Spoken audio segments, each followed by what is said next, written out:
Lord Krishna's always, Arjuna asks what he needs to ask, Lord Krishna answers what he wishes to answer. It's not that they are not connected, but it's not in the language that Arjuna is asking. So Lord Krishna picks up the intention.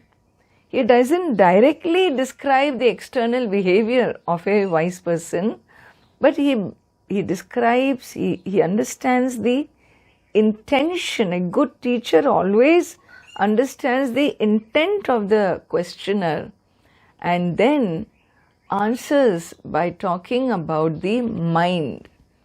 What is the mental state of a wise person, okay?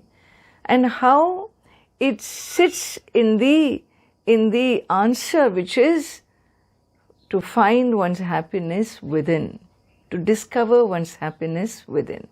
And so that is the theme, that the source of happiness is within, and therefore what is the state of mind of a person who is clear about this knowledge.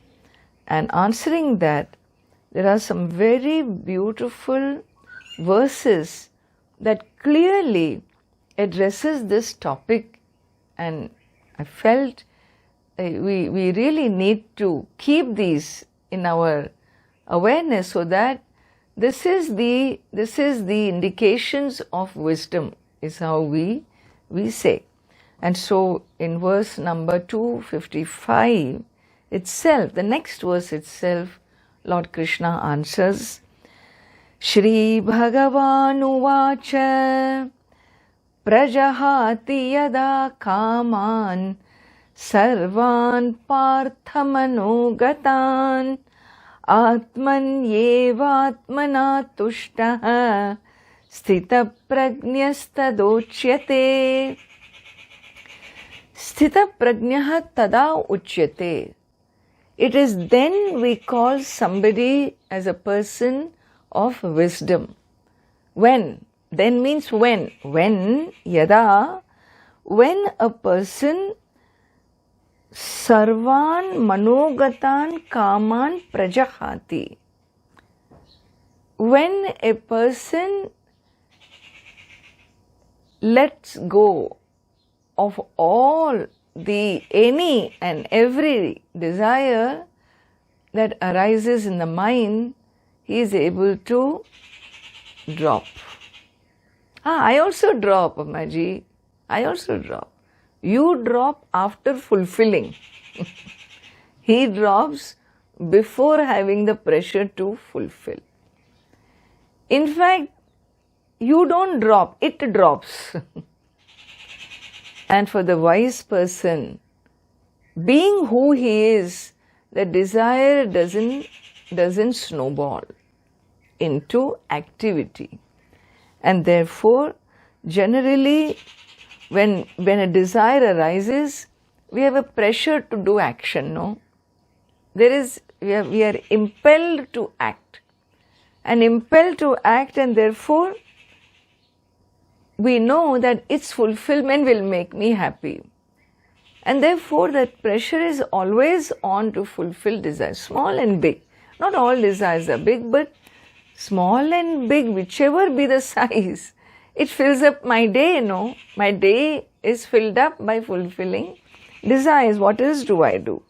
This is because I connect happiness to out there. And therefore, when the happiness is connected to a activity, a goal, the action I undertake being time bound, the result of a time bound action will be also time bound. And therefore the happiness which is the result is what? Time bound.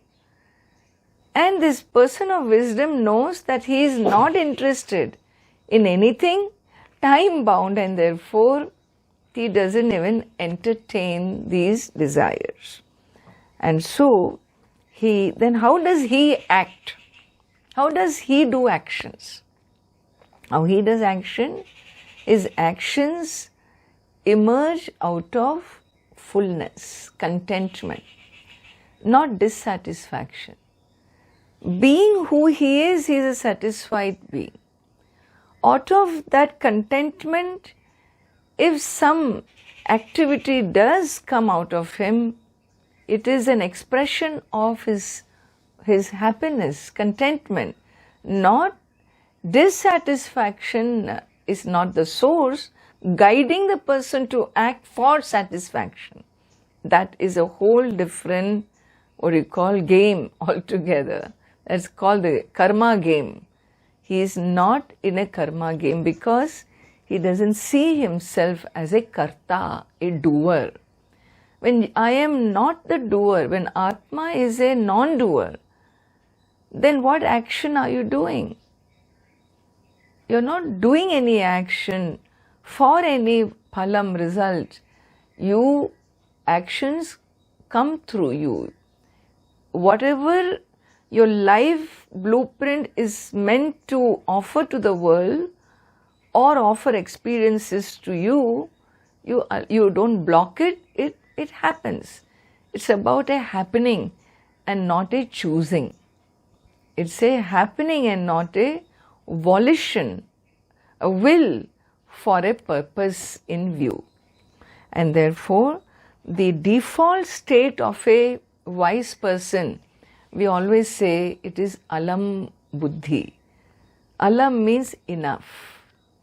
The buddhi, the mind always says enough, enough. Oh, if you just change your job, you will earn so much more. Enough, this is enough. How about changing wife for a change? Hey, this is enough. How about changing the country? Enough. Where I am is enough. At least in your country you should not live in this village, the dull, dead village. Move to the city. Enough. This is enough. So someone who is contented has the power, has the capacity to say, I have enough. When the mind says, I have enough, there is no more longing, understand. You don't respond to a longing because the sense of enough has emerged. And when does this enough buddhi, alam buddhi, enough, mind saying enough, when does that come? When I can live in gratitude. When I can always focus on the gifts and the glories, how much I have in life, how much my life itself is a gift. More I sit in that space of gratitude, my mind is already saying enough. It is not responding to desires and longings, trishna and kama and so on. And therefore, that is a very important point, that to address karma, you should have entertained or cultivated an attitude of gratitude, which says alam, enough. And in this knowledge, this attitude becomes more real to me, and therefore what? I don't respond to karma. This is one thing, that one approach you find in the people of wisdom, people who have wisdom.